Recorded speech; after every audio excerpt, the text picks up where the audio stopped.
Hi, everyone. It is Marilyn Alauria. Welcome to Who Can It Be Now?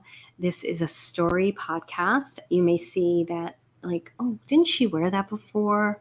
And you'll see, if you watch on YouTube, the trees in the background. That is my view in my house, and they are beautiful. So you may just want to go to YouTube and watch this if you're listening on the podcast, just so you could see the beautiful trees blowing in the wind. For those of you who don't know me, I'm a psychic medium, teacher, and coach. And I teach people around the world how to turn on their instrument, their gifts. Everybody has gifts, and how to use them and utilize them in their life so that they live a richer, more beautiful life from their heart and soul. And they can also grow the business of their dreams. So this story podcast is probably going to be a mishmash of different things. I'm going to talk to you about truth, what it's like to live in your truth, and how important it is to live in your truth and how that can change your life. I'm going to talk to you about different things like mediumship, what it's like to be a medium, how to really own your gifts and not allow other people to piss on your parade, and just overall life experiences as a sensitive. So I think it's really important as a sensitive being to acknowledge your truth and acknowledge your feelings about things. I was talking with a friend this weekend, and a lot of what I'm going to talk about today came from that conversation with her. And we started out with different things, and one of them was about, I was saying to her she was experiencing something, and she was like, I'm really fine, I'm fine. And I was like, no, be honest with yourself about your feelings. Don't deny your feelings. It's okay to be honest about it. Many times in our lives, we make these really big decisions, right? And you put everything into it and you tell everybody I'm doing this thing, I'm so excited, I'm going to go do this thing. And then you go and do this thing and it's like, I do sound effects all the time because I really enjoy them. I feel like sound has more of a feeling attached to it than the words I can find. But basically what that is the, the screeching and things going awry. And you have a lot of uncomfortable feelings around it, and you think you did something wrong. And you don't want to tell the people around you that you're having this emotional experience, so you tuck the emotions away. And I would suggest to any of you that are doing that to not do that, because you do yourself a big disservice. Because no matter what, when you make a big change, it's good for you. Because you have now said, I'm ready to change. I'm going to take a chance on something. I'm going to take a risk. I'm going to expand. I'm going to grow. And when you take a risk that's big, there's no way you're not going to grow from it. There is just no way. And you have no idea how that experience is going to be a trickling effect to the rest of your life. It's better than sitting on the couch and waiting until everything is perfect before you make the move. You make the move, you do the thing that you said you're going to do, and then all of a sudden, all these emotions come up because it's not working out as planned, or it's a little more uncomfortable than you expected, right? And then you're afraid to tell people because, especially as an intuitive, hello, Marilyn. Oh no, I got a puppy. How can I tell people that there were moments where I was like scared? So you get into these, and I'm going to tell those stories. And you get into these things like, I can't tell people because then they're going to think I'm not good at what I do. Fuck that. I got to really stop cursing because I want to meet Oprah one day and she's not going to like it if I curse. I've decided.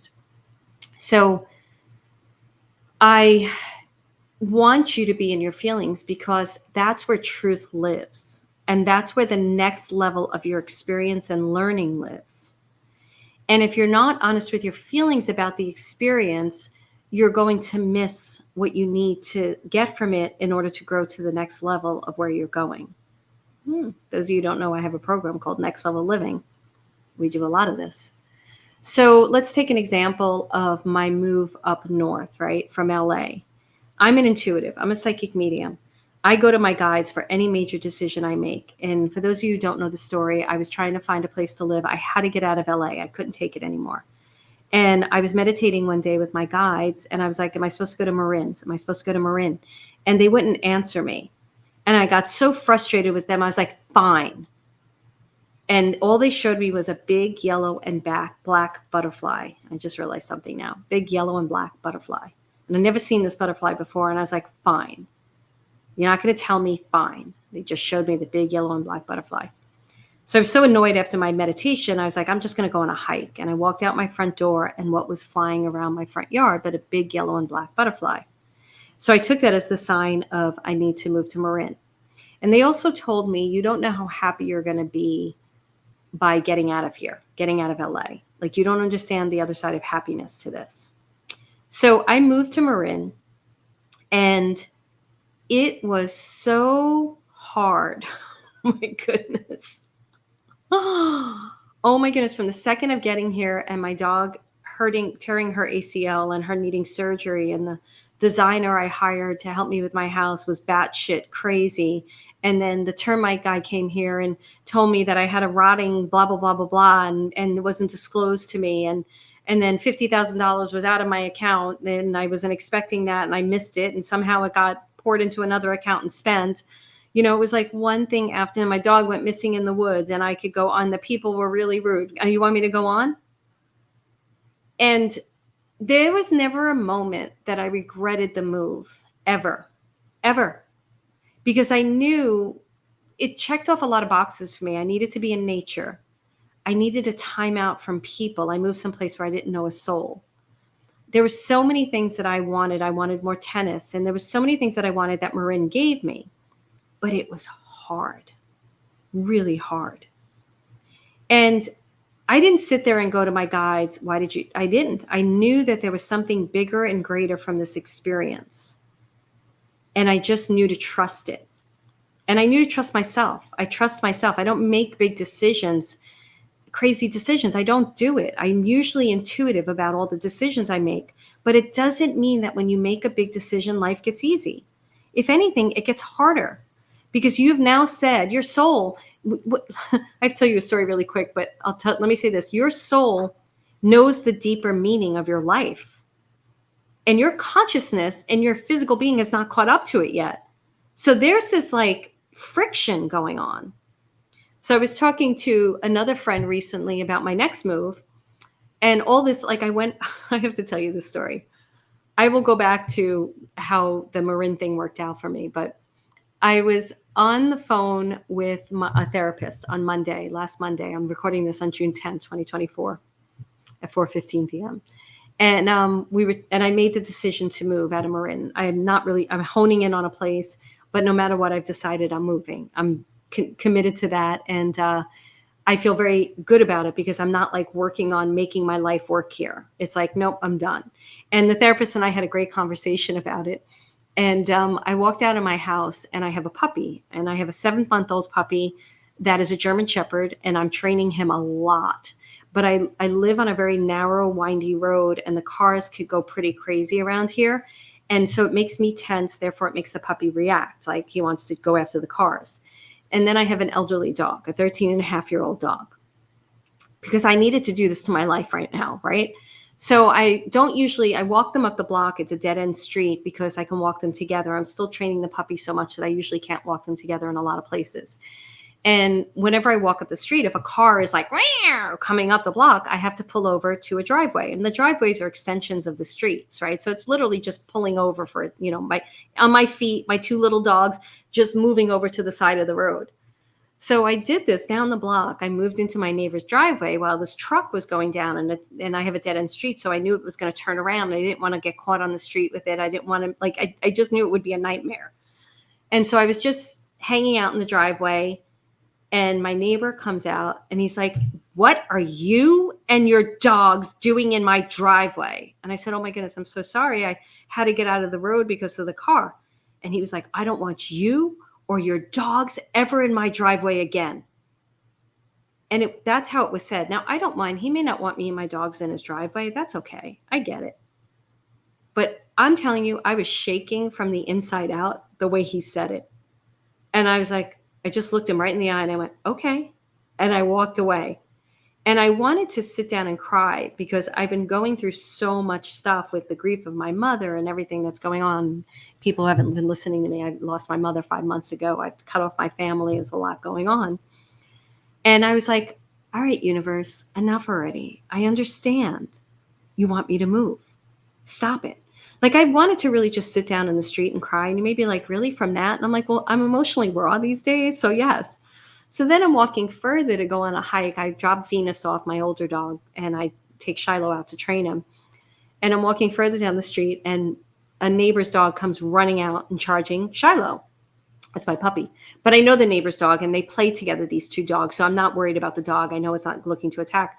But this is the third time, and the neighbor's dog like kind of goes towards Shiloh in a very aggressive way. So they get into it a little bit. My neighbor's nowhere near it. So I'm the one who's pulling the dogs apart. But I trust the other dog, so I know it's not going to bite me or anything. It listens. I'm like, get back. And I pull the dog out, and Shiloh's crying because he's a puppy. Even though he's like 60 pounds, he's still a puppy. And the neighbor, they did it again, and I had to pull the dogs apart. And the neighbor came over, the wife and the kid, freaking obnoxious little 9-year-old man. And I pulled them apart, and the wife got the dog. And they're nice people. They're very nice people. And the wife's like, wow, my dog doesn't start fights. He usually doesn't fight. And it was implied that it was my dog starting it. I'm like, you people were nowhere near this. And this is the third time that happened. And I know which dog is starting it. And then the little kid's like, yeah, my dog doesn't fight. And I was like, you know what? I'm just going to drop kick you right now. And I hope you don't mind, because that's what I want to do with you. And I know that they were probably just saying it to themselves. Like, why is this happening? But I took it as like, it's your dog. Your dog is charging my dog. My dog's on a leash. And I know what's going on because I'm pulling them apart. And I walked away, and I was like, and that just happened right after the neighbor yelled. And like I said, they're very nice people. My dog goes over there and plays, and I really have no problem with those neighbors. They're very nice neighbors. But I went into the forest, and I was like, you know what? Like, enough. So I talked to a good friend of mine, Shantini, who I've interviewed, and I was leaving her a message, and I was like, the universe has got to stop doing this. Stop telling me to go. I already got the message. And then I got it. It was my soul. My soul is telling me to go. And that's when I realized that I went, enough. I got it. When our soul and our physical being aligns, it's different. There's a different experience that happens because we're paying attention to our truth, right? And we're trusting ourselves. So going back to moving to Marin and making big decisions and having emotional experiences. So the thing for me, like moving up here, I needed to get out of LA, and it was a great move. And also being up here during COVID, people are starting to talk about what COVID was like. And I knew when COVID was going on, I said to people, and I'm sure other people said this too, I said, none of us are going to really understand what this experience is like until we're out of it for a while, because we're just trying to survive through it, right? And people are starting to talk about it now, and you're remembering like, oh yeah, you had to change your clothes in the laundry room. And if you went to the supermarket, you had to wash your fruit, you had to wash everything. You know, there was all this crazy stuff that went on. And I live in a small town too, so it was like kind of a little bit safer here. So during COVID, for me personally, it was okay because I got to hike twice a day. I live where I could just walk to hikes. And if you remember, I don't know where you live, but here you couldn't drive to a hike. They didn't want you parking outside a hike. Like, you were not allowed to go to hikes, and things were shut down. I didn't have that problem. I found all these hikes that connected to each other and came out my backyard and this and that, you know? And so for me, it was a very meditative time, a very prayerful time, very spiritual time. I know it was very, very, very challenging and difficult for a lot of people, and I would never take that away from them ever. I'm just telling you about my experience. And what I'm telling you is that that's why I had to be up here. If I was in LA during COVID, that would have been awful. Absolutely awful for me. Absolutely awful. So you don't know why these things happen, but you know it. And the other thing I also recognized by moving up here and making this decision was because I needed to cut off all obligations and rediscover a part of myself and awaken it and become it. So I needed to have all these experiences, right? So now I'm getting ready for the next iteration of my life and what's going on. And you want to do it in a very conscious way. So when you're these are the things that I teach in Next Level Living, which is my signature program. And what we teach there is how to turn on your instrument. I'm going to teach you some stuff. This isn't a sales pitch. It is a sales pitch, right? I'm telling you about this program that I think is completely amazing. And if you're interested in it, you go to MarilynAlauria.com/next and watch the overview and book a call, right? Easy said and done, right? But the reason why I'm going to give you tips and techniques as well, because not everybody's going to be ready for that program or want that program or be able to invest in that program. And I get that too. But what I teach in that program is how to turn on your instrument. So many times so in the olden days, we're taught clairvoyancy, clairaudience, all these different psychic gifts, and you're taught in a specific way how to do them. Now, luckily for me, when I was learning, and I've shared this before, there wasn't the internet the way it is today. There wasn't a lot of teachers out there teaching this. And so I had to learn, and there wasn't even a book. I remember trying to find something about clairaudience, clear hearing, because I had clairaudience really strongly and I needed to develop it. And I found one chapter in one book in the spiritual bookstore. I was lucky I lived in a town, right, that had that kind of, it was LA, so it had that stuff. And so my guides were teaching guides. They taught me everything. They taught me over the levels of clairvoyancy and everything, and clairaudience and all these different things. But the biggest thing they taught me, which is what I'm teaching today, is how to turn on your instrument. How you see, how you hear, how you feel, how you sense, how you know is all your instrument. It's not how Carol, Jane, Mary, Frank sees or hears. It's how do you see. So, and maybe your seeing is really through hearing. Maybe your seeing is really through feeling. So I teach people how to really get to know themselves on such an intimate level that they are acknowledging their gifts, their God-given gifts, if that works for you. And I hope that is, like, for me, it feels good. Universal gifts, whatever it is, and that you're using them in your life, and you're using them to make decisions about where to live, or the relationships you're in, or the friendships you're making. And also you're using them in your business. You better be using them in your business, because if you're not using them in your business, things are going to go awry. They're just going to go awry. So what I teach in this program is, one, how to turn on your instrument, learn your own gifts. And we do that through many different things. It's not just about clairvoyancy. It could be like a constellation of your soul, how to light up the patterns in your heart and soul so that you're igniting these little light points inside of you and attracting in the patterns of life that are going to reflect, that are going to be your highest truth, right? Codes, how to activate codes, how to play with time, how to deeply listen with your heart and soul. There's so many different things in there that are much deeper than the typical psychic lessons. And that's what I teach people. So the reason why I bring all this up is because I feel like it's really important that you stop comparing yourselves to other people, and that you acknowledge the gifts that you have and you grow them. And you don't think that you're getting it. Like, one of the first medium I met who was teaching me a little bit, she was batshit crazy. There is no, like, nuts. But she also taught me an incredibly good lesson. She said, you have no business being right or wrong. Get that out of your head. And I remember going to the therapist who she turned me on to. And I told the therapist that, who knew how to work with mediums. And the therapist was like, what is she talking about? And she was right. When you're in readings, when you're doing the work, you have no business being right or wrong, because then your perspective is coming into it. Then you're like, oh no, I don't know if she has an Uncle Bob. And if she doesn't have an Uncle Bob, then I must be wrong.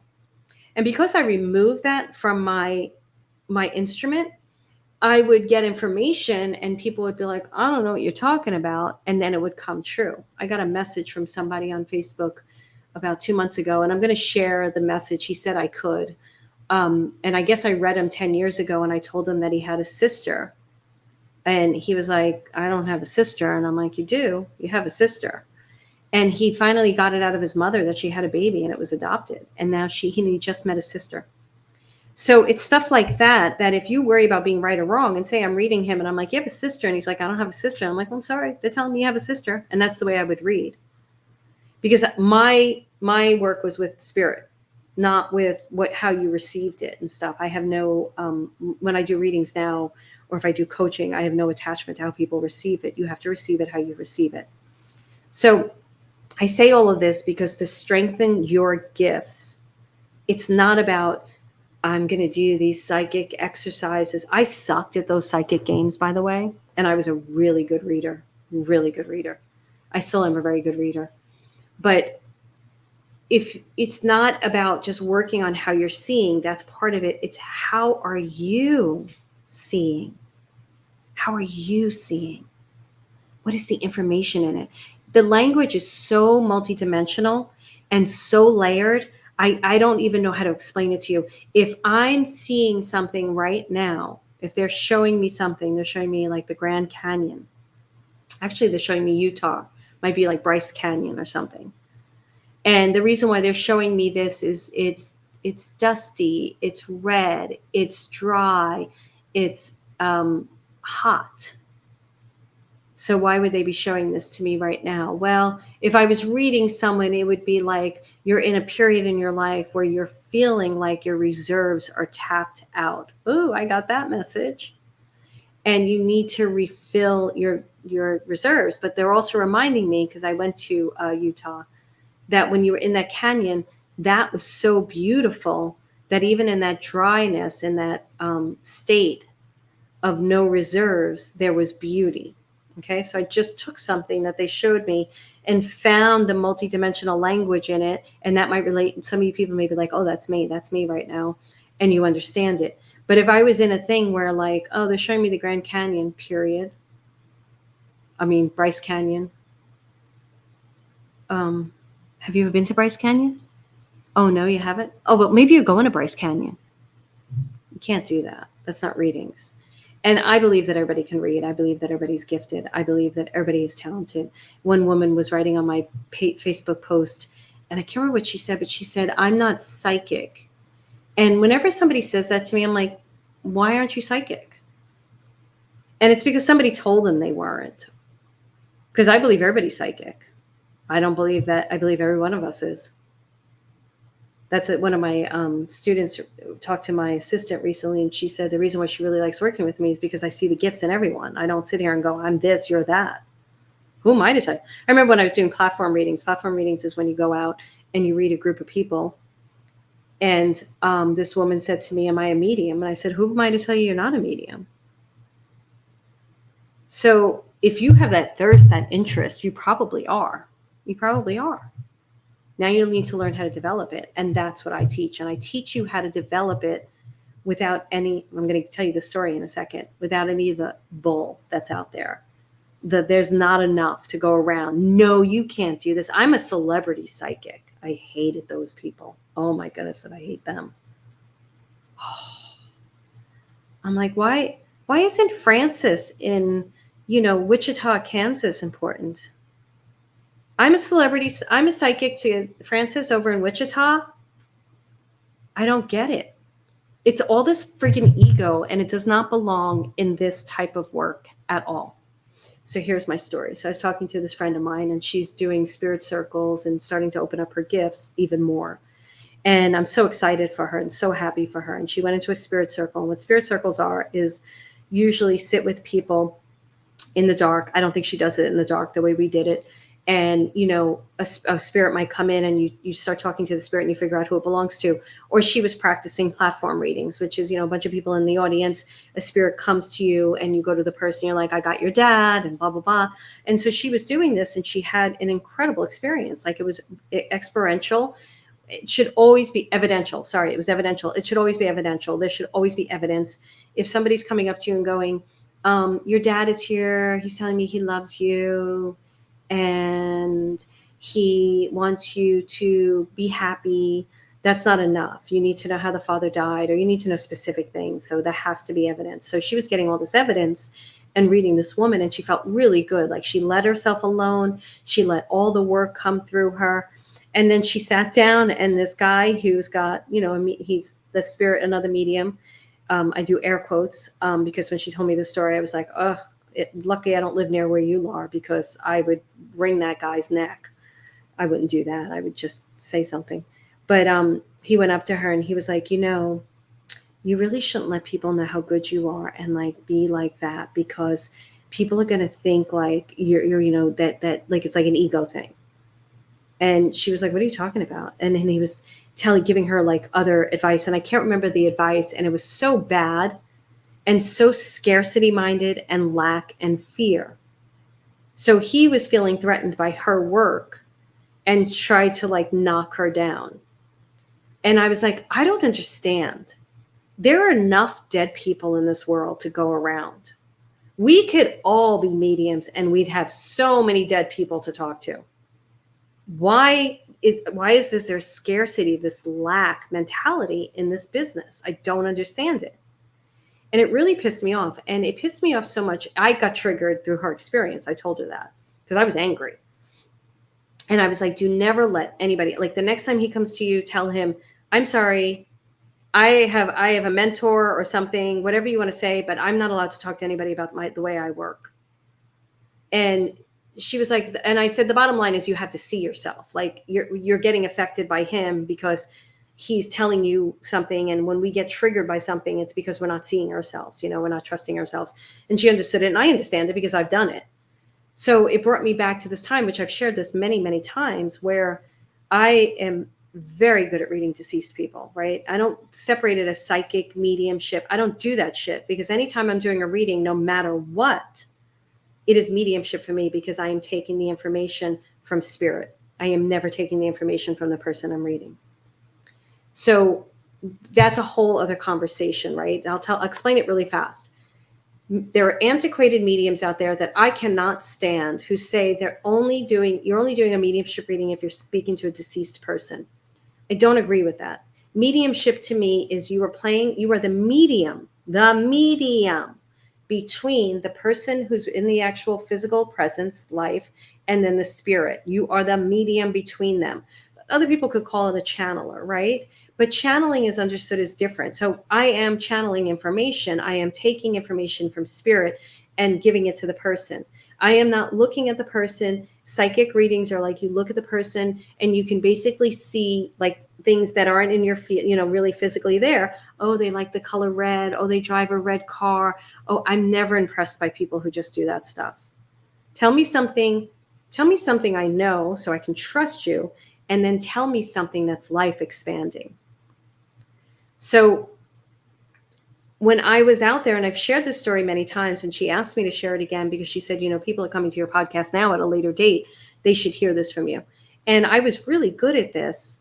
And I was in these circles where there was all this is mine, you can't have it. And all this competition. And if you want to go, it's an earlier podcast. It's the story I never wanted to tell. The story I never wanted to tell. And it's about a student. And it really made me shut down my readings of deceased people. I just stopped because I couldn't stand the noise out there. And I was being shopped for my own TV show at the same time. So I was being, compared against Teresa Caputo. And we want her like Teresa Caputo because I'm very Brooklyn, right? And I have nothing against Teresa Caputo. I've watched her a few times. She seems great. I don't know her. I have no feelings about her. There are certain mediums out there that have been on TV that I can't stand because I've had experience with them. Teresa, I don't know anything about her. Good for her. Congratulations for you. And so then I would go in and I'm very tough. I literally called an executive a bitch one day. I was in the meeting, I was reading, I was like, you're a bitch. I things come out of my mouth that are just crazy. And I don't remember why I called her a bitch, but I did. And it was kind of funny, like they were laughing, but I did that. But anyway, so then they were like, be like her, don't be like her. And then, she was too much like Teresa Caputo. It was like, oh my goodness. And I just got tired of it all, and I just pulled myself out of it. And I said, you want the dead people? You go talk to the dead people. I'm going to go do my own thing. And in a way, it was really, really good for me because my guides were bringing me to a more spiritual way of teaching. They like when everybody was studying with these famous mediums and I was like, should I do this? Should I do that? And they were like, please don't do that. Just study spirituality, study religion, study different things. And they brought me down a different road. And I trusted them. At first I was like, really? And they were like, I already had a roster filled of people, 6 months waiting list. Because I wouldn't do a year. And so the whole point of this is not about look at me, I was good. I struggled with, I was good. I had the track record. And then the competition came in from other people. And I'm not a competitive person like that. I'm competitive with myself. And I started shutting down. I started going, I don't want to do this. This is really uncomfortable. I don't want to, oh my God. I used to get names like nobody's business. Like I could get names like that. And then that started going away because I got in the way. Dates. I had siblings. I had places. I had exacts. Now you need the evidence again for the information, right? And then I would give the stuff that they didn't know. And I did that because I allowed that scarcity-minded set out there, that competition to affect me. And I didn't want any part of it. So I just pulled myself out of it. And I think about it often because I would like to, that gift is reopened, but not to the level it was opened, or I'm not doing it. So I'm not doing mediumship readings, talking to deceased people. If a deceased person comes in, I'll do it. It's a different energy. It's a different type of work. You've got to, so when you're working with your guides, I know my guides' energy really, really well. So as soon as I can launch into a reading, like right now. But if the deceased person comes in and I'm reading someone, it's a little bit of a slow start because I'm getting to know, say the father comes in, I'm getting to know the father. He's getting to know me. We're getting to build trust. Not like my guides already have this trust. Of course, my guides are bringing them in because when I had 4 people back to back, they would know which deceased person was with who, and they would allow, they're all waiting behind the door. And if every Tom, Dick, and Harry came in one reading, I'd be like, whoa, what's going on? So my guides would bring in that particular one and talk to them. But it's a little slower start. So like if I'm doing telesummits and I'm doing mass readings, I won't do the deceased people unless they really come in very strong. Because for me, it's a little bit of a slower build to it, and then it's on. Other people may be different, right? They could just, some mediums out there are just like, they're there. But they're always working that muscle too. I work different muscles. So it's great. It's great. There are people out there, that's who you should, when I stop doing it, I would recommend people. I'd say, go to this one, go to that one, go to this one. I still get emails to this day sometimes, like, you read when my dad passed, blah, blah, blah, just passed, will you do it? And I was like, nope, won't do it. I don't really do readings anymore unless you're in my community. So the reason why I share all this with you is I want you to see how something can shut you down, how this scarcity, lack, fear, competition can shut you down. And you have to be careful of that. Don't allow that to happen. And I don't understand it. I really don't, how these I would go into these spiritual rooms and they were so competitive. And I was like, aren't we supposed to be spiritual here? Like, what's going on? I don't get it. I was telling my friend, like, I was sitting in a spirit circle once and we would break out and do readings for each other. And I was already doing it full time. And I was working with the guy who ran the circle, and he wasn't doing it full time. He had his full-time job. And he wanted us to do card readings, so we pulled a card. And I was just looking at the card, getting the messages. So I was being a little quiet at first. And he was like, it's okay. It's okay. Just take your time. And I was like, what? Like, it pissed me. My ego got in there. Because I was like, dude, I'm just taking my time because I'm taking my time connecting with it. I'm not just going to give you some bullshit from the card. I already do this full time. And I got annoyed. I really got annoyed because they didn't see me, because he didn't see me. He was someone who did not see that I was already doing it, that I was already been doing it. And they refused to see me. There was a group of them, and they would travel around and follow these certain mediums that they would study under. And so, and I went and studied with some of those mediums. I went to one class, and I'll never forget the last class. But so they would go, like, they were like this little clique, and they would go together. And I'll tell you something, that's why many of them didn't do it full time, because they got so clicked in with each other that they couldn't break out and be themselves. And I was like, I don't want part of this clique. I just don't want I don't want to be part of it. And you could keep people down in those types of cliques. And they were they were nasty. They were friggin' nasty people. I got to tell you, this guy wasn't that bad. But he was like, I remember him, he was doing something, and he emailed me because he knew I had TV connections. And he was like, can you get me connected so I can get my own show? And I'm like, I don't even fucking know you. No, I'm doing it for myself. Why would I do it for you? So part of the problem with this work is that people don't see us, right? And if we don't see ourselves, then we're going to have these struggles over and over and over again. And we have to be careful of that. So knowing that you're gifted, you have intuition, don't say you're not psychic. You are psychic. I have another good friend. She's very intuitive, and she'll be like, I'm not psychic like you. And she thinks like what she's doing is honoring me. And I'm like, you're dishonoring yourself, because you are psychic. You give me great advice at times. And I don't care if you're psychic. We can both be psychic. And she's a really good friend of mine. I don't think I've ever said it to her, and I can. But I'm like, don't dishonor yourself. I don't care. We can share this space. There's enough to go around. We can even be more powerful. You get two psychics together that really work together very well. The readings are great. Like Anna Maria Vasquez, Stephen Farmer, and I did a retreat. We really supported each other, the three of us. There was no competition between the three of us. And we sat up on the stage and we were doing readings and stuff and everything. And there was nothing like that. It was like passing the ball and everybody honoring each other. And when you can get into, and I've done it with other mediums too, and I'm trying to remember who with, because it's really cool when you're in a space where you're with another medium and the two of you are just working together and doing readings for people, and there's no competition. Like I do it really well with Jennifer McLean too. I'll do readings on her membership, and I'll always ask her what she thinks because she has great insights. She's got great abilities. And it's only going to help the person. I don't care if you have a better, sometimes when I do it with John Burgos too, and he'll come in with something else and the person's like, they get what John says. And I can tell you sometimes for a split second, I'm like, oh, they didn't hear what I said. And then I'm like, who cares? They got the message. Who gives a crap? There's enough to go around. So be careful of the scarcity mindset, psychic people and the teachers. Oh my goodness. Let me just say one more thing. Please, please, please do not get into a group where there's a teacher who comes from this scarcity place and does not honor your gifts or see your gifts. Everybody in Next Level Living, and they know this. They know this. I honor their gifts. I honor who they are. I'm never like, there's never even a conversation. We don't even need a conversation about it because everybody knows that they're honored for who they are.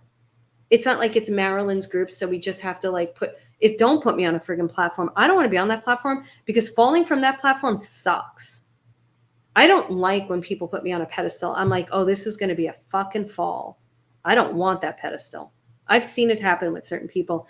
And I'm like, oh, they're putting me up there. Don't put me up there. Don't put me up there. Because inevitably, I'm going to disappoint you. Inevitably, we disappoint each other, And then that's a pretty harsh fall. But if we're peer to peer and we're working together and things, conversations happen, then the fall isn't big. It's like, oh, Marilyn said this. And my students know if I say something that is disruptive to them or feels dishonoring them, it would never be my intention. But they could tell me, they could say, hey, when you said this, blah, blah, blah, it doesn't happen in Next Level Living because it's such an elevated conversation in there. It's so higher consciousness. So I'm going to wrap this up right now. And what I want to say to you, one, I would say get into my community. You are, I don't know why I said the recording is stopped. Hopefully this is still recording. Okay. Yeah, my computer's doing something. Yay. But I see it's still recording, so it's okay because I'm recording. Oh, wow, look at that. Something happened here. My computer's going crazy. You can't see it, but it's going crazy. Hold on a second. Oh, I could pause this now. I forgot I can pause. I don't know why it's doing that. Probably because of the conversation we're having, right? So anyway, what I want you to do is get into a really, really supportive community if you want to grow your gifts. I can honestly tell you that my community is that. You can jump on a call with me or one of my coaches. It depends on when you book it. Right now, I'm doing the calls if you're listening to this, but I don't know when this is coming out. And we can talk about whether it's the right program for you. I don't push anybody into a sale. We just don't do it. I've actually, I've told people no when I don't think it's right for them because I don't want them wasting. So check out marilynlauria.com/next.